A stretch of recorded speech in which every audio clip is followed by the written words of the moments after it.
सहनो भुनक्तु सह वीर्यं करवावहै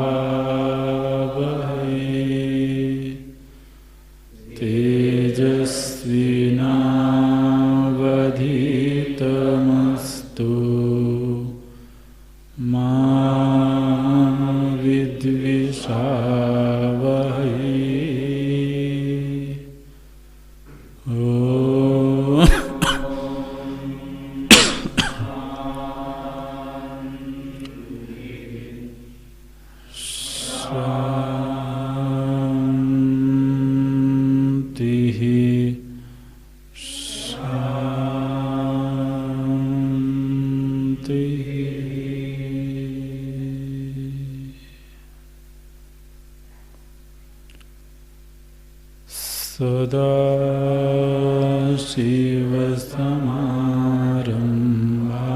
सदाशिवसमारम्भाम् शङ्कराचार्यमध्यमाम्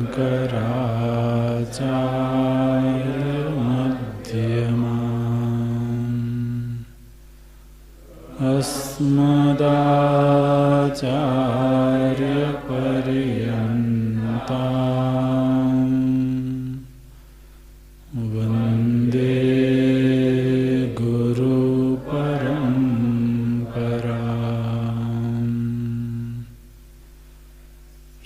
शङ्करं शङ्कराचार्यं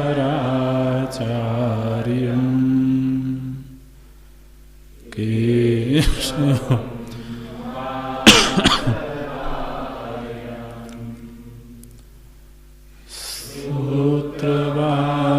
सूत्रभाष्यकृतो वन्दे भगवन्तो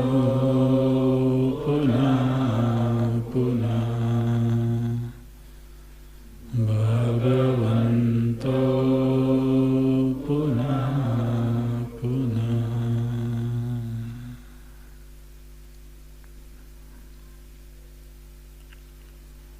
ॐ पूर्णमदः पूर्णमिदं पूर्णात् पूर्णमुदच्यते पूर्णस्य पूर्णमादाय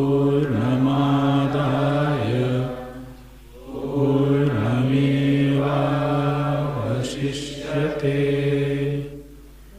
ॐ शान्तिः शान्तिः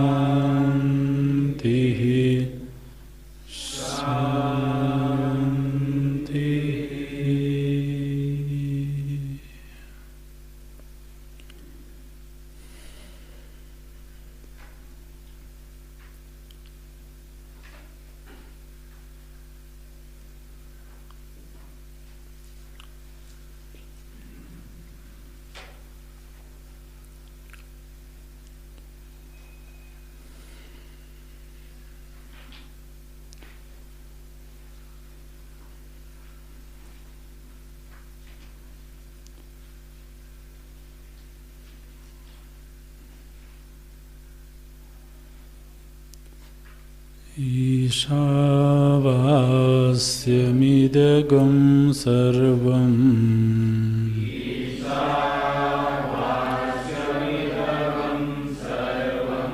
यत्किञ्च जगत्यां जगत्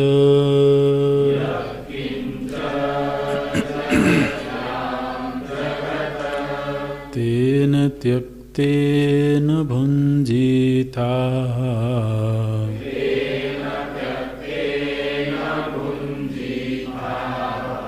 मा गृधः कस्य स्विद्धनम्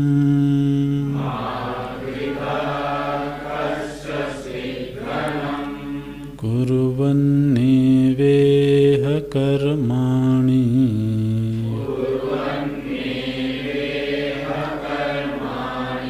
जिजीविषेच्छतगं समाः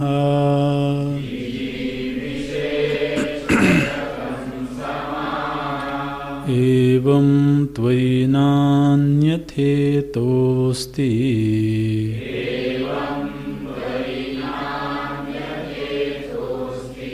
न कर्मा लिप्यते नरे।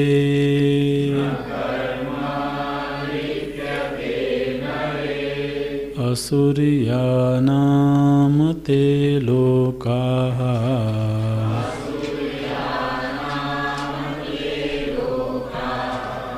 असुर्यानां ते लोकाः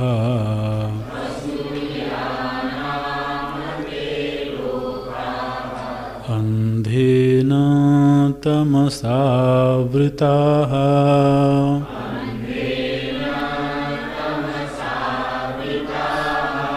तागंस्ते प्रेत्याभिगच्छन्ति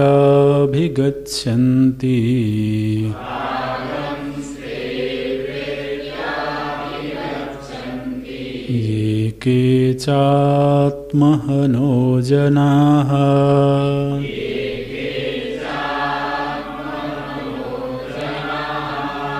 असुर्यानां ते लोकाः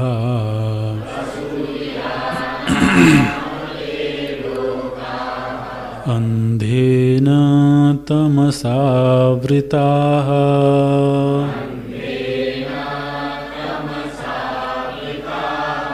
तागंस्ते प्रेत्याभिगच्छन्ति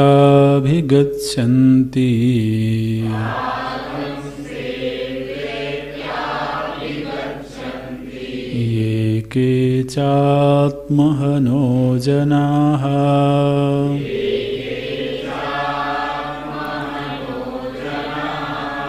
ये के चात्महनो जनाः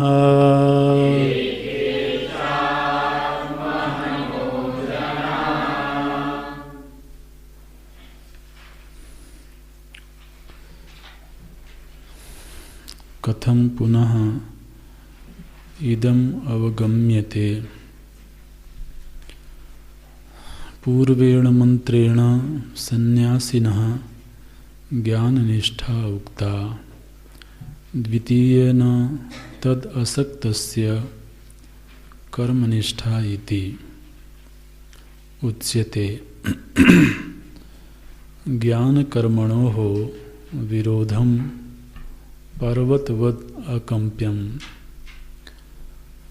यथोक्तं न स्मरसि किम् इहापि उक्तं यो हि जिजीविषेत् सः कर्म कुर्वन्। ईशावास्यमिदं सर्वं तेन त्यक्तेन भुञ्जीथाः मा गृधः कस्यचित् धनम् इति च। न जीविते मरणे वा गृधिं कुर्वीत अरण्यम् इयात् इति च पदम्। ततः न पुनः इयात् इति संन्यासशासनात् उभयोः फलभेदं च वक्ष्यति। इमौ द्वौ एव पन्थानौ अनुनिष्क्रान्ततरौ भवतः क्रियापथश्चैव पुरस्तात् संन्यासश्च उत्तरेण निवृत्तिमार्गेण ऐषणात्रयस्य त्यागः। तयोः संन्यासपथः एव अतिरेचयति, न्यास एवात्यरेचयत् इति च तैत्तिरीयके। द्वौ इमौ अथ पन्थानौ तत्र वेदाः प्रतिष्ठिताः। प्रवृत्तिलक्षणो धर्मः निवृत्तिश्च विभावितः इत्यादि पुत्राय विचार्य निश्चितम् उक्तं व्यासेन वेदाचार्येण भगवता। विभागं च अनयोः दर्शयिष्यामः। तो प्रश्न यह है कि ज्ञान मार्ग का उपदेश सन्यासी के लिए और कर्म मार्ग का उपदेश संसारी के लिए ये दो विभाग आपने बताया, किंतु श्रुति में ऐसा कोई विवरण नहीं है। भगवान भाष्यकार कहते हैं कि श्रुति की बात को, उनके तात्पर्य को समझना ये हमारा दायित्व है। श्रुति आरंभ में जिसको संबोधित करती हैं वो उत्कृष्टतम साधक होता है।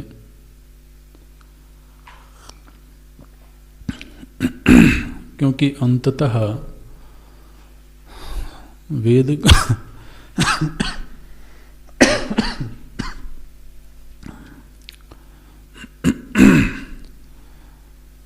वेदों का जो अंतिम तात्पर्य है वो सन्यासी ही धारण कर सकता है।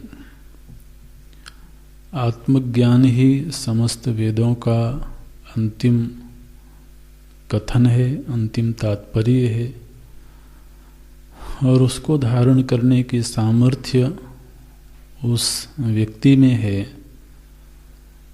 जो परम आनंद का पिपासु है, जो परम आनंद की जिज्ञासा करता है, जो अभी अर्थ धर्म और काम में ही रममाण है, वो अभी आत्मज्ञान का अधिकारी नहीं है।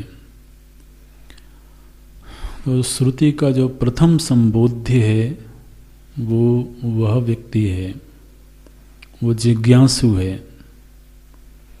इसलिए सर्वप्रथम वो आत्मज्ञान का उपदेश करती हैं। अब यदि कोई ऐसा व्यक्ति है जो अभी उस ज्ञान को धारण करने में असमर्थ है, प्रयत्न करता है किंतु वो अपने आप को असमर्थ पाता है, तो वो जिस जगह पर है वहाँ से उत्थान का उपाय क्या होना चाहिए? तो ये श्रुति ने कहा, कर्म कुर्वन्न एव जिजीविषेत। और ज्ञान कर्म दोनों का विरोध है, इसलिए दोनों ही साधन एक ही साधक के लिए नहीं बताए जा सकते हैं। ये विवरण हमने पहले भी दिया है, श्रुति का भी यही तात्पर्य है। और जिसको श्रुति आदेश करती हैं, तेन त्यक्तेन भुंजीथाः, तो त्याग केवल पदार्थों का ही नहीं होता है, त्याग आसक्तियों का भी होता है, त्याग कर्तव्य कर्मों का भी होता है। निषिद्ध कर्म का त्याग तो कर्मी को ही कर देना है किंतु जो आत्म जिज्ञासु है उसके लिए शास्त्र ने कहा कि उसे विहित कर्म का भी त्याग कर देना चाहिए। तो जिज्ञासु को भी अपने विहित कर्म का, विहित कर्म मतलब जो पारिवारिक कर्म हैं, जो सामाजिक कर्म हैं, उनका त्याग करना होता है अगर उसे आत्मचिंतन के लिए जीवन व्यतीत करना है तो इसलिए समः कारणम् उच्यते। गीता जी में प्रभु जी ने कहा, योगारूढ़स्य तस्यैव समः कारणम् उच्यते, आरुरुक्षोर्मुनेर्योगम कर्म कारणम् उच्यते। जो अभी आरुरुक्षु है, जो अभी योगारूढ़ नहीं हुआ है, अर्थात आत्मज्ञान के लिए जिज्ञासु नहीं बना है, मुमुक्षु नहीं बना है, उसे कर्म करते हुए, सत्कर्म करते हुए ही जीवन बिताना चाहिए। लेकिन वही व्यक्ति जब जीवन के किसी मोड़ पर योगारूढ़ हो जाए, इंद्रियार्थ की आसक्ति छूट जाए, तो फिर प्रभु जी ने कहा क्षमा कारणम उच्यते, उसे फिर विधिवत अपने कर्तव्य कर्मों का भी त्याग कर देना चाहिए। तो इसलिए श्रुति ने शुरू में त्याग की प्रशंसा की और फिर अगले ही मंत्र में वो कर्म की प्रशंसा करें, तो वो एक ही व्यक्ति के लिए संभव नहीं दिखाई देता है। और हमारे सभी शास्त्रों ने ये बात कही है कि फिर उस संन्यस्त व्यक्ति को पुनः अपने पूर्वाश्रम की ओर नहीं लौटना चाहिए। न जीविते मरणे वा गृधिम कुर्वीत, उसे फिर जीवन के प्रति बहुत ज़्यादा लालसा नहीं होनी चाहिए। वो तो फिर ईश्वर इच्छा से या समष्टि प्रारब्ध से या परेच्छा प्रारब्ध से चलता ही है। अरण्यम इयात, उसे परिव्राजक हो जाना चाहिए। और ततः पुनः न इयात संन्यास शासनात्, यही संन्यास धर्म की व्यवस्था है, यही संन्यास धर्म की मर्यादा है। इस प्रसंग में ये बात ध्यान में रखना है कि जो संन्यास है ये वास्तव में आंतरिक परिवर्तन की एक सतत प्रक्रिया है। आंतरिक परिवर्तन की एक सतत प्रक्रिया का नाम संन्यास है। संन्यास का अर्थ होता है सम्यक प्रकारेण न्यासः। न्यास, न्यास माने रख देना। जैसे आप बोलते हैं ना शिलान्यास, शिलान्यास किया गया माने क्या हुआ, एक पत्थर को या एक ईंट को उचित स्थान पर रख दिया गया। कहीं भी रख दिया उसको शिलान्यास नहीं बोलेंगे। रास्ते में चले जा रहे थे, एक पत्थर एक जगह से उठाया दूसरी जगह रख दिया, तो उसको शिलान्यास नहीं बोलेंगे। उचित स्थान पर उचित तरीके से किसी चीज को रख देना, उसको बोलते हैं न्यास। तो सम्यक प्रकारेण न्यासः, भली प्रकार से किसी वस्तु को रख देना। अब रखेंगे उसको जिसको लिया हो हाथ में।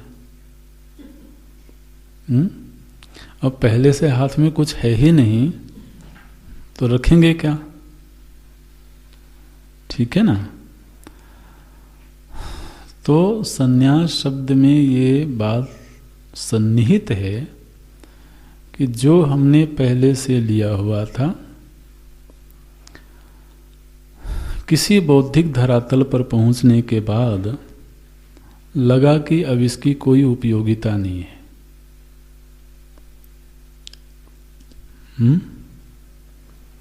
बचपन में हमें खिलौनों से बड़ा प्रेम था,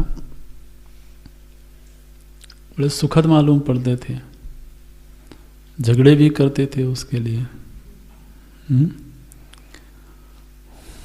और रखना मुश्किल होता था, हो सकता है हाथ में रखे रखे ही सो जाएं। फिर क्या हुआ, बोले थोड़े बड़े हुए तो खिलौना छोड़ दिया।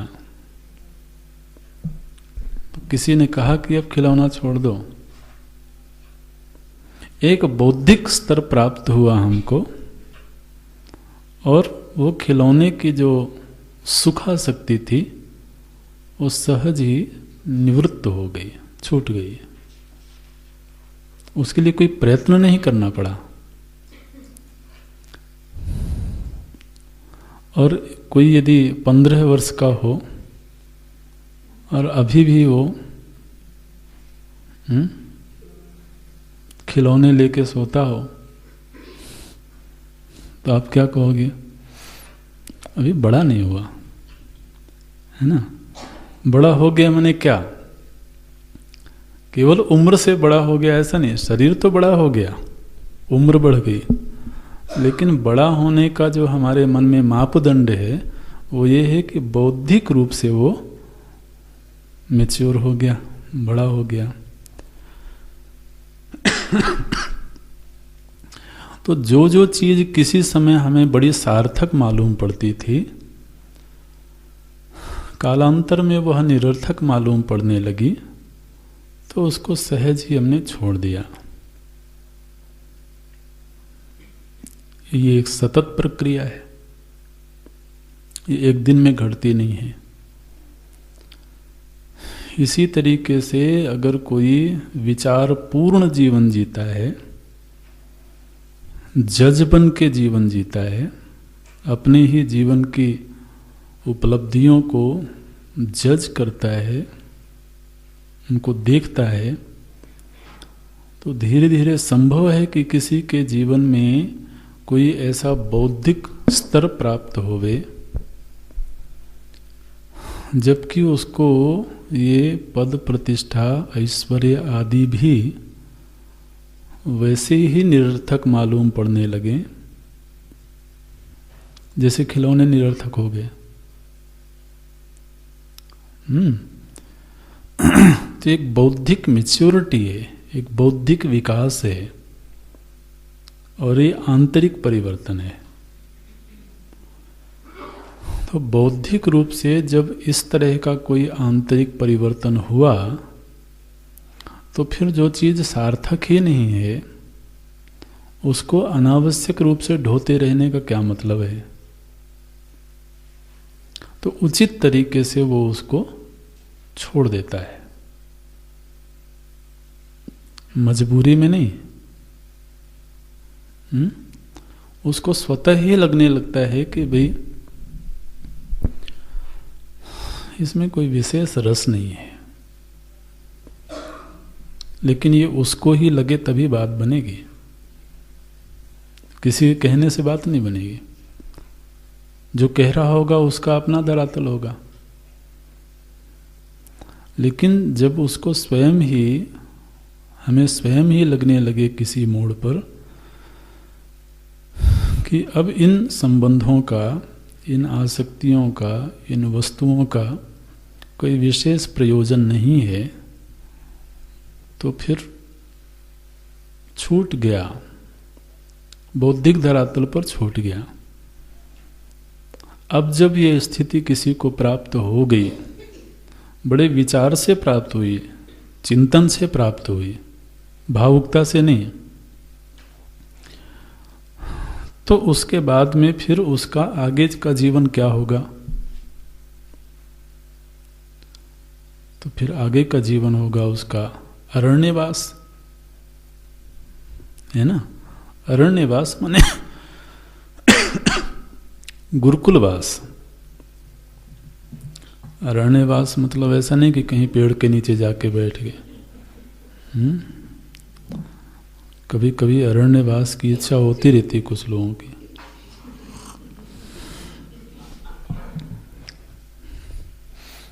दो दिन करो जाके अरण्यवास, कहीं भिक्षा मांगने मत जाना, फिर मजा आ जाएगा अरण्यवास का।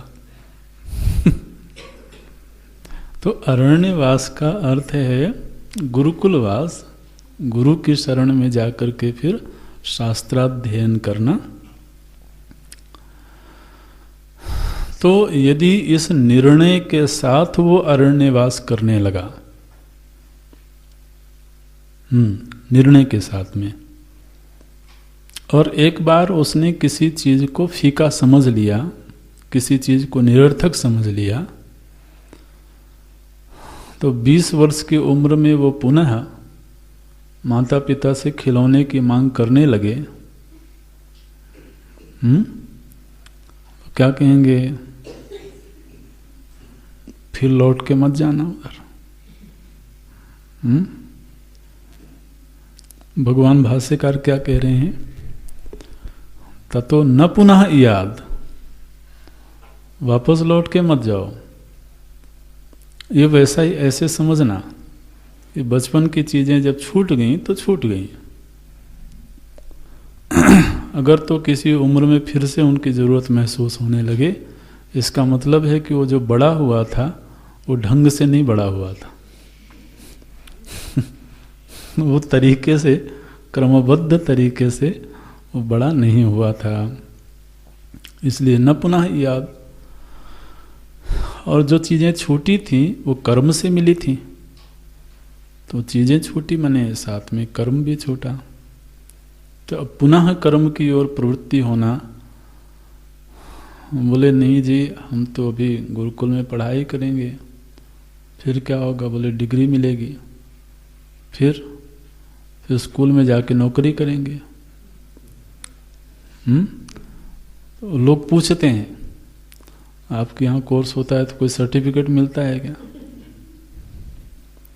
सर्टिफिकेट मिलता है माने क्या भाई? सर्टिफिकेट मिलेगा तो उसका तो मतलब यह है कि फिर आगे कहीं नौकरी करेंगे। इसलिए गुरुदेव ने परंपरा बनाई नहीं, और ये हमारी कोई पुरानी परंपरा भी नहीं है कि सर्टिफिकेट दिया जाए। तो अगर कोई इस तरह का ख्याल रखता है कि फिर तो हम कॉलेज में जाके, यूनिवर्सिटी में जाके पढ़ाएंगे, नौकरी करेंगे, तो बात वैसी ही हो गई कि 20 वर्ष का होने के बाद वो फिर से खिलौने की दुकान खोजता है ना? तो बड़ा हास्यास्पद है ये। तो संन्यास धर्म की तो यही मर्यादा निर्धारित की गई है, और कर्म और ज्ञान दोनों का फल भी पृथक पृथक बताया गया है। ज्ञान का फल अखंडार्थ का बोध है, और कर्म का फल तो अनित्य वस्तुएं हैं, इसलिए दोनों के फल में भी भेद है। और सभी शास्त्रों का आलोडन विलोडन करने के बाद, शास्त्राध्ययन करने के बाद यही निर्णय हुआ, ये भगवान भाष्यकार बोलते हैं। ये हिम्मत हम लोग नहीं कर सकते हैं, लेकिन भगवान भाष्यकार बोलते हैं कि इमौ द्वौ एव पंथानौ अनुनिष्क्रांत तरौ, ये दो ही मार्ग सुनिश्चित हुए हैं। कैसे सुनिश्चित हुए हैं? बोले शास्त्रों का अध्ययन करने से। जब हमने पुराणों का, इतिहास ग्रंथों का, वेदों का अध्ययन किया, तो सारा अध्ययन करने के बाद यही निष्पत्ति निकली कि मनुष्य जीवन में उत्थान के केवल दो ही मार्ग हैं, या तो आत्मज्ञान का पथ है और या कि फिर कर्मयोग का पथ है। तो दो एव पंथानौ, दो ही पथ, दो ही मार्ग, अनुनिष्क्रांत तरो, निष्क्रमित हुए मतलब निश्चित हुए। कौन कौन से? बोले क्रियापथश्चैव पुरस्तात् संन्यासश्च उत्तरेण। जीवन के आरंभिक अवस्था में क्रियापथ, क्रियापथ माने कर्म का मार्ग, क्रियापथश्च पुरस्तात्, पुरस्तात्, पुरस्तात् मतलब जीवन का जो आरंभिक काल है, पुरस्तात्। और उत्तरेण, उत्तरेण मतलब पश्चात का काल, बाद का जीवन। तो जो जीवन का आरंभिक काल है उसमें कौन सा मार्ग सुनिश्चित हुआ है? बोले क्रियापथ, कर्म का मार्ग। और फिर संन्यासश्च उत्तरेण, उत्तरेण मतलब जीवन का जो उत्तरार्ध है वो किस तरह का होवे? बोले वो संन्यास का होवे। तो दो ही मार्ग निश्चित हुए हैं शास्त्रों में। संन्यासश्च उत्तरेण, उत्तरार्ध काल में सन्यास का जीवन होना चाहिए। वो सन्यास का जीवन कैसा होता है? बोले निवृत्ति मार्गेण ऐषणात्रयस्य त्यागः, तीनों प्रकार की ऐषणाओं का त्याग करके निवृत्ति परायण जीवन जीते हुए जीवन के अंतिम काल को बिताना चाहिए। ऐसा ही हमारे शास्त्रों ने निश्चय किया है। अच्छा, तो अब देखिए ये जो निश्चय हुआ है, ये तो भगवान भाष्यकार महाराज समस्त ग्रंथों के ज्ञाता हैं, समस्त उपनिषदों का, वेदों का उनको ज्ञान है। इसलिए उनके वाणी से निकला हुआ जो वाक्य है वो शास्त्रों का तात्पर्य है। तो जीवन में कोई तीसरा मार्ग शास्त्रों ने नहीं निर्धारित किया। जीवन का आरंभिक काल का मतलब कोई उम्र से मतलब नहीं है। तो क्योंकि हो सकता है कोई किशोरावस्था में ही संन्यास्त हो जाए, अगर पूर्व की उसकी कमाई है तो जरूरी नहीं है कि वो एक उम्र के पड़ाव पर आने पर ही संन्यास्त हो, वो किसी भी उम्र में संन्यास्त हो सकता है। और उत्तरेण का मतलब संभव है कि व्यक्ति वृद्धावस्था तक पहुंच गया हो तब भी अभी उसमें संन्यास की योग्यता ना आई हो। तो जो आरंभिक काल है उसका मतलब ये है कि जब तक अभी उसे सुखों से बहुत ज़्यादा अनासक्ति नहीं हुई है तो तब तक उसे कर्म करते हुए ही जीवन जीना चाहिए। और कर्म का अर्थ आप समझते हैं, कर्म माने कर्म योग। और धीरे धीरे वो इस लायक बने कि वो सन्यास का वर्ण कर सके। तो असल में ये दोनों मार्ग पैरेलल नहीं हैं, दोनों समानांतर नहीं हैं। कर्म फिर सन्यास, कर्म का मार्ग पहले, उसके बाद सन्यास। तो कर्म का मार्ग जीवन के अंतिम घड़ी तक के लिए नहीं है। कर्म कुछ इस ढंग से संपादित किया जाए कि वह जीवन में वक्त रहते ही कर्म त्याग करके सन्यास के लिए तैयार हो जाए। इसलिए ये जो गृहस्थ आश्रम है महाराज, ये लाइफ टाइम मेंबरशिप नहीं है, ये ध्यान रखना जरा।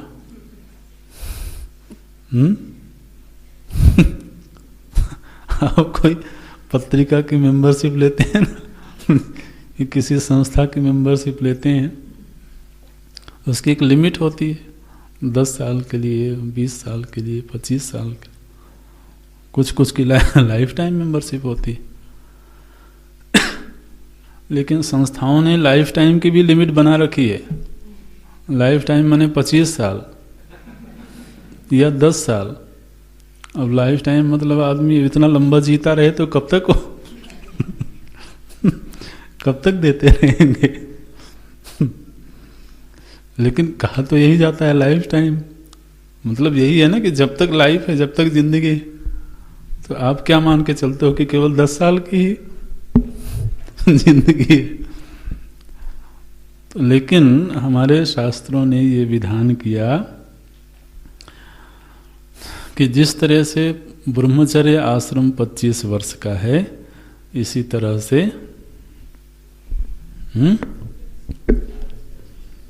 आप तो बोल ही सकते हो। अरे भाई, जिसको जाना ही नहीं हो तो बड़े आराम से बोल सकता है, हम तो उनसे बुलवा रहे हैं। तो वो भी 25 वर्ष की ही है, ठीक है, पक्का। तो 100 वर्ष की आयु जो निर्धारित हुई तो उसको 25-25 के 4 भाग बनाए गए। प्रथम 25 वर्ष ब्रह्मचर्य आश्रम, फिर आगे के 25 वर्ष गृहस्थ आश्रम, फिर आगे वानप्रस्थ आश्रम, और फिर जो अंतिम 25 वर्ष में संन्यास आश्रम। हमारी शास्त्रीय व्यवस्था तो यही है, लेकिन महाराज दूसरे आश्रम में जाने के बाद फिर बोलते हैं कि नहीं, अब तो ये जीवन भर का है, और जीवन भर से काम चलता नहीं है, बोले 7 जीवन का है।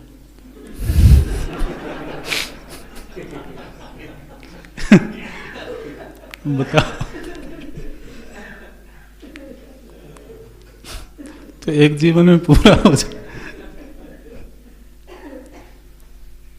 अब ये 7 की लिमिट क्यों बनाई है समझ में नहीं आया। ये अगर 7 है तो 8 भी तो होगा। बोले नहीं 7 पर्याप्त। नहीं तो शास्त्रीय जीवन शैली जो है हमारी भारतीय परंपरा की, वो तो यही है,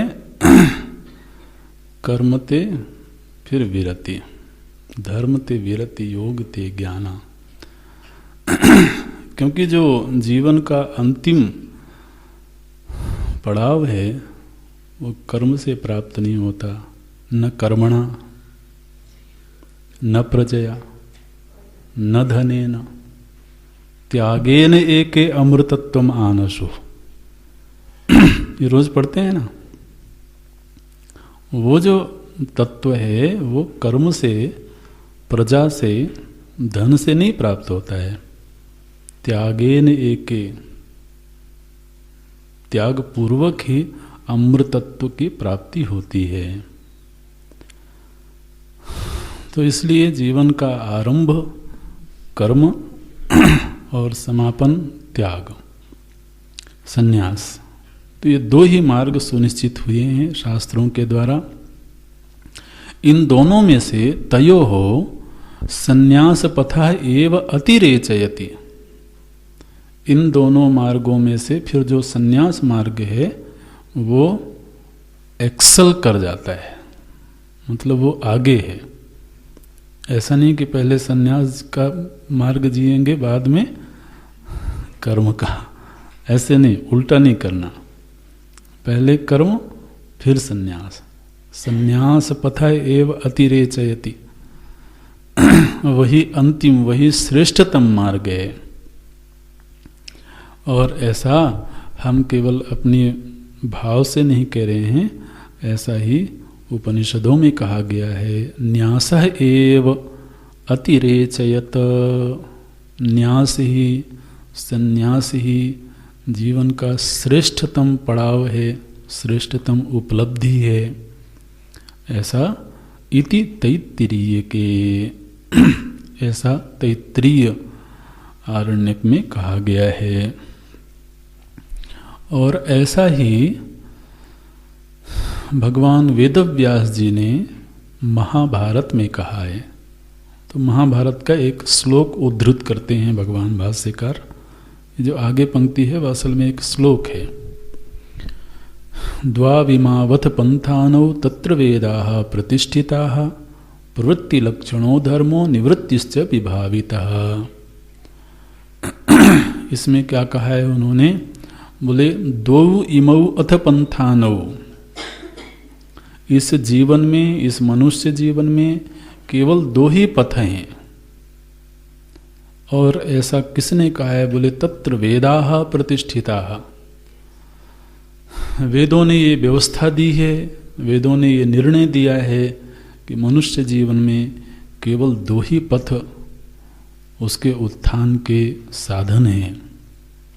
कौन से 2 पथ हैं, बोले प्रवृत्ति लक्षणों धर्म, पहला पथ है प्रवृत्ति रूप धर्म, और निवृत्तिश्च, फिर दूसरा पथ है निवृत्ति का। ऐसा विभाविता, ऐसा निश्चय हुआ है, विभाविता माने ऐसा निश्चय हुआ है वेदों के द्वारा।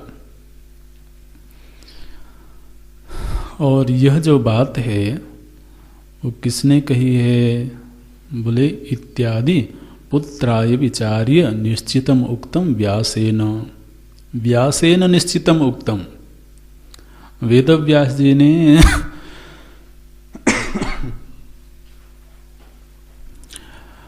समग्र वेदों का अध्ययन करके ऐसा निश्चय किया, और फिर जो निश्चय किया, इस निश्चय को किसी अपने दुश्मन को नहीं बताया। किसको बताया? बोले पुत्राय। वेद व्यास जी ने वेदों का अध्ययन किया और फिर ये निश्चय किया कि जीवन में आरंभ में प्रवृत्ति मार्गों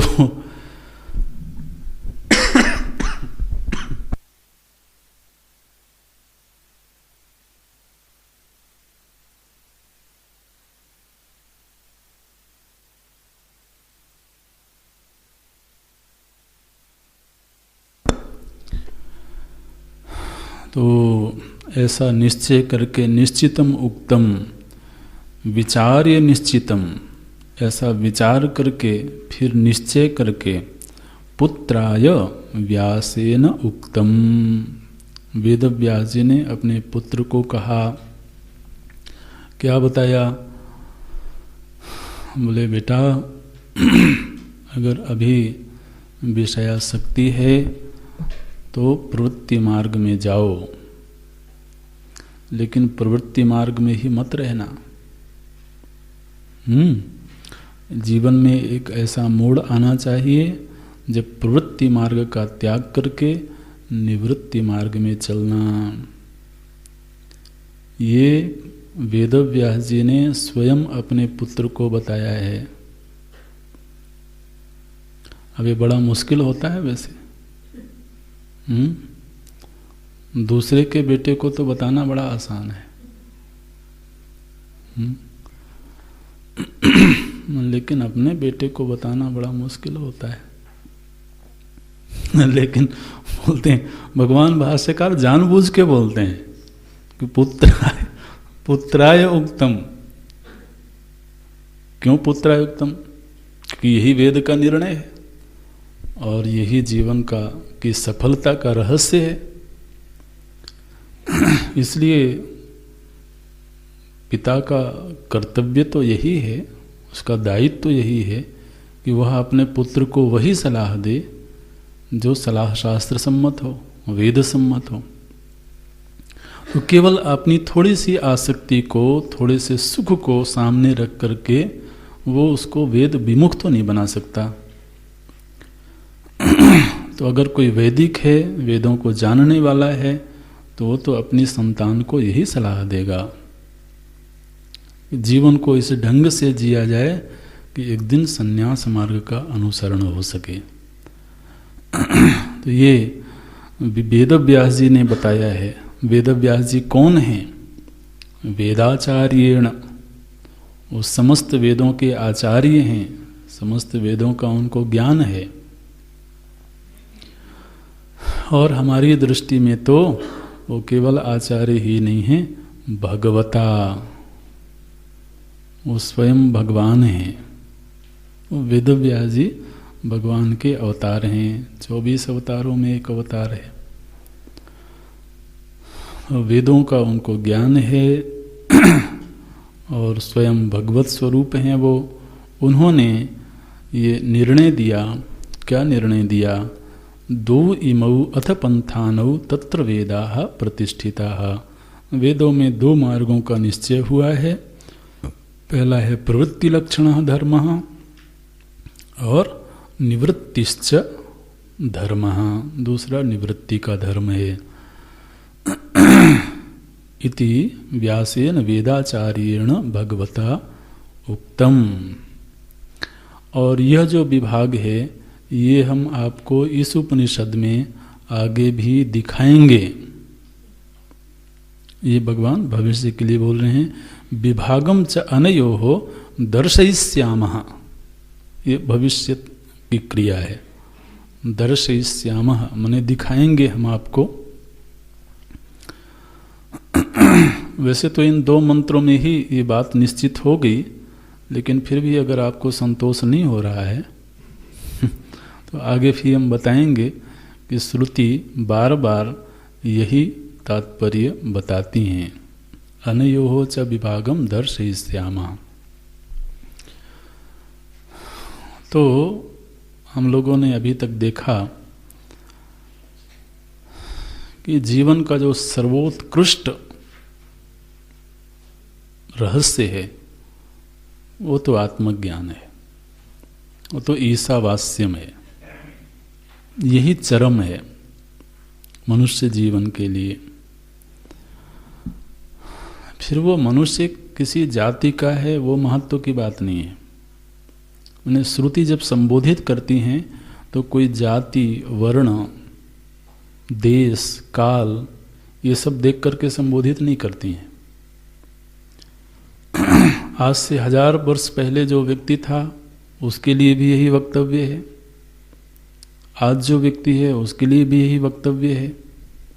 क्योंकि कई बार समाज में लोग ऐसी चर्चा करते हैं कि महाराज ये जो हमारे शास्त्र हैं इनकी अब कोई प्रासंगिकता नहीं है।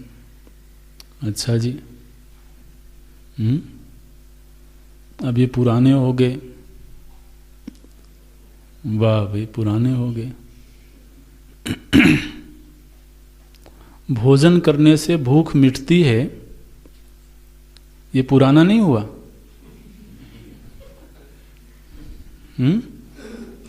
1000 साल पहले लोग भूख मिटाने के लिए भोजन करते थे, तो भोजन करना बड़ा पुराना हो गया। तो छोड़ दो, क्यों? आधुनिक हो गए हैं, भोजन कब तक करते रहेंगे, बड़ी पुरानी परंपरा है, छोड़ो इसको। मने छोड़ना पकड़ना अपनी वासना के अनुसार होता है क्या? ये सब बकवास की बातें होती। हाँ, बोले वेद अब पुराने हो गए, उपनिषद पुराने हो गए, गीता पुरानी हो गई। आज के आधुनिक समाज में इसकी कोई प्रासंगिकता नहीं है। अरे भैया, प्रासंगिकता तो मनुष्य जब तक रहेगा तब तक रहेगी, क्योंकि ये कोई काल में पैदा हुई समस्या का समाधान नहीं है। जीवन में कुछ ऐसी समस्याएं होती हैं जिनका काल से कोई संबंध नहीं होता है, जो सार्वकालिक होती हैं, शाश्वत होती हैं। पहले भी व्यक्ति को प्रेम से ही सुख मिलता था, आज भी प्रेम से ही सुख मिलता है और कल भी प्रेम से ही सुख मिलेगा। वो चाहे भले जहां से भी मिले, और वो पूर्ति गैजेट से नहीं हो सकती है ना, किसी जीवंत प्राणी से ही होगी। चाहे मनुष्य से होवे, चाहे कुत्ते बिल्ली से होवे। लेकिन भाई कुछ चीजें ऐसी हैं जो शाश्वत हैं। भूख एक समस्या है, उसका निवारण भोजन से पहले भी होता था, आज भी होता है, कल भी होगा। प्यास एक समस्या है, उसका निवारण जल से ही होगा। तो कुछ जीवन में ऐसी भी चीजें होती हैं जिनका काल से कोई संबंध नहीं होता है, वो सार्वकालिक होती हैं, और इसलिए उनका समाधान भी सार्वकालिक ही होगा।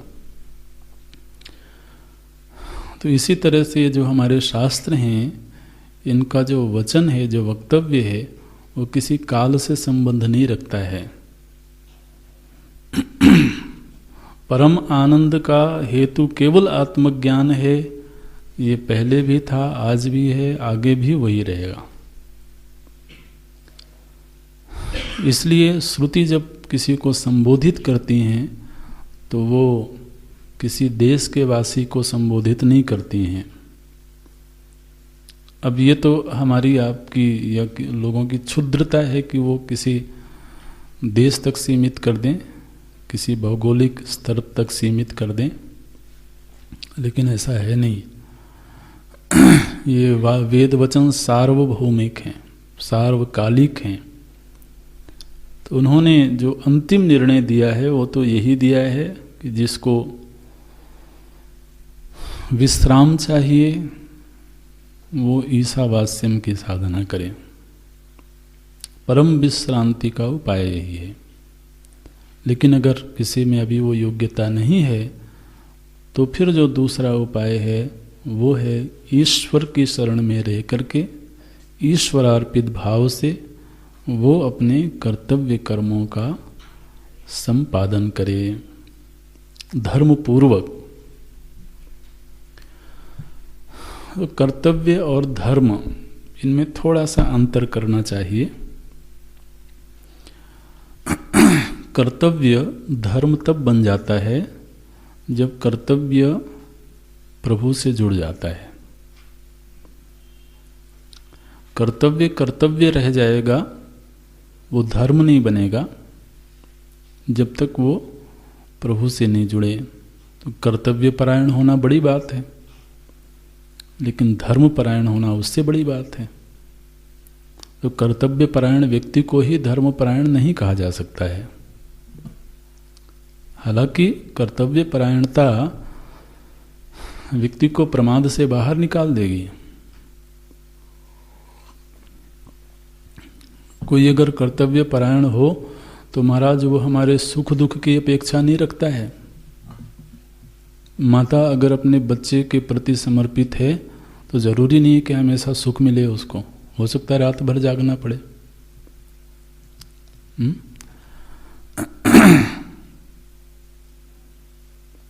तो अब उसमें कोई बहुत शारीरिक सुख होगा ऐसा जरूरी तो नहीं है। तो जो कर्तव्य परायणता है वो हमारी इच्छा, हमारे सुख दुख की परवाह नहीं करती है। कई बार जीवन में कुछ ऐसे कर्तव्य होते हैं जो हो सकता है हमारी इच्छा अनुसार ना होवे, लेकिन यदि यह दायित्व है तो यही कर्तव्य है।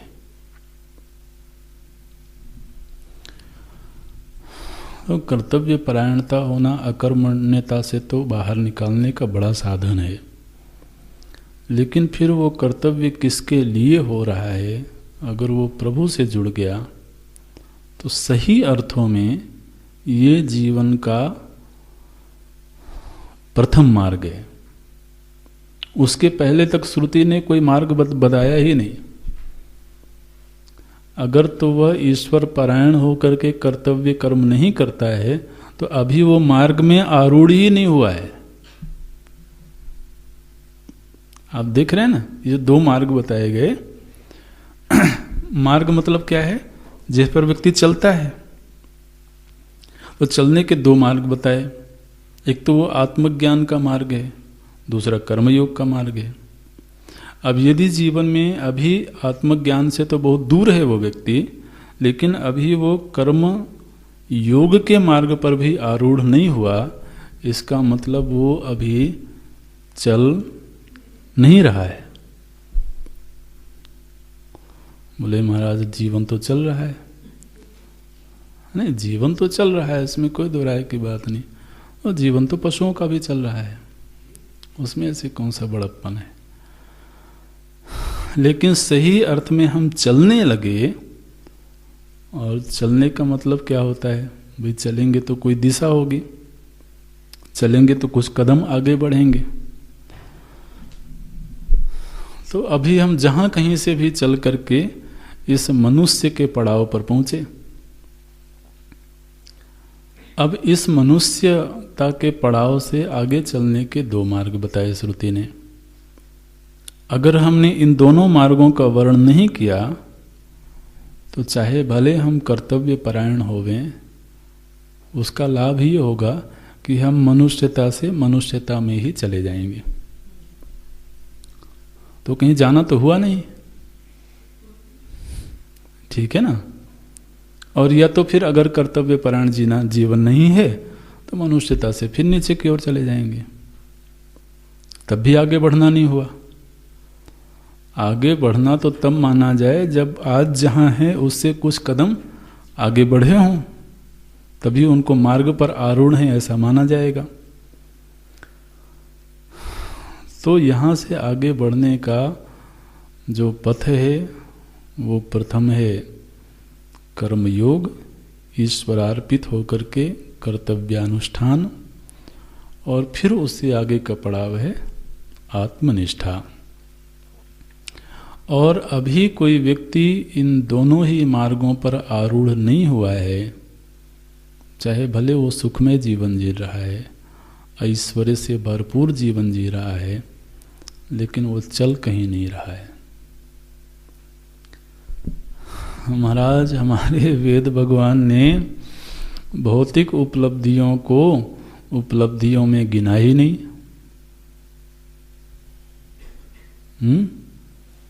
उनको लगता ही कि नहीं ये कुछ कदम आगे बढ़ा है, कुछ चला है। तो यहाँ आगे बढ़ने का संबंध शारीरिक स्तर पर नहीं है, आगे बढ़ना बौद्धिक स्तर पर, बौद्धिक धरातल पर कितना आगे बढ़ा वो। ऐश्वर्य के धरातल पर कोई बहुत आगे बढ़ गया हो, सामाजिक दृष्टि से उसने उन्नति की है, ठीक है, लेकिन वेद की दृष्टि में वो वहीं का वहीं है। और हो सकता है कि उसकी वजह से थोड़ा सा नीचे भी खिसक गया हो, क्योंकि जब अनैतिक तरीके से हम ऐश्वर्य अर्जित करते हैं तो बजाय बढ़ने के महाराज थोड़ा पीछे ही खिसक जाते हैं। ये मार्ग हैं। ये दो मंत्रों ने जीवन की पूरी व्याख्या कर दी। अब जो तीसरा मंत्र है वो निंदा के लिए है। बोले महाराज वेद भी निंदा करते हैं? बोले हाँ, वेद भी निंदा करते हैं। जिस व्यक्ति को अभी ये समझ नहीं आई है कि जीवन में उत्थान के यही दो पथ हैं और वो किसी भी पथ पर आरूढ़ नहीं हुआ है, वो व्यक्ति निंदास्पद है।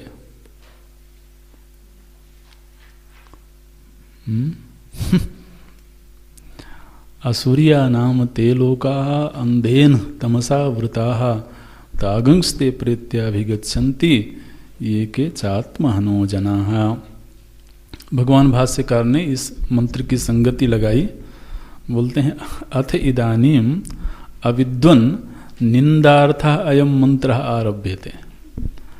ये जो मंत्र आरंभ हुआ है, किसके लिए आरंभ हुआ है? बोले जो अविद्वान है।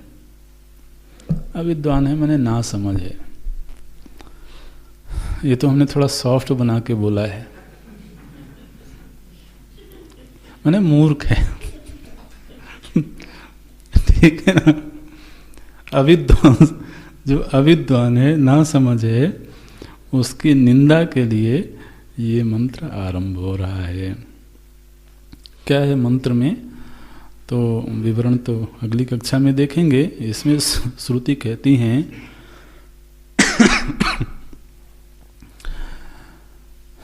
कि जिसने आत्म तत्व का अनुसंधान नहीं किया, जिसने इस खोज को अपना वर्णीय नहीं बनाया, वो महाराज मानो कि उसने आत्महत्या कर लिया। तो ये के च आत्महनो जनाः, ऐसा जो आत्म तत्व की उपेक्षा करने वाला व्यक्ति है, वो व्यक्ति कहाँ जाता है? बोले इदम शरीरम प्रेत्य, इस शरीर को छोड़ करके असूर्या नाम ते लोकाः, एक ऐसा लोक है जिसका नाम है असूर्या लोक। कैसा लोक है महाराज? बिल्कुल अंधकारमय लोक है वो। अंधेन तमसा वृताः, तमस से, अंधकार से आवृत लोक है वो। अभिगच्छन्ति, ये जो ना समझ व्यक्ति है, जिसने ना तो कर्मयोग का वर्ण किया और न ही आत्मज्ञान के मार्ग पर चला, वो इस अंधकारमय लोक में जाता है।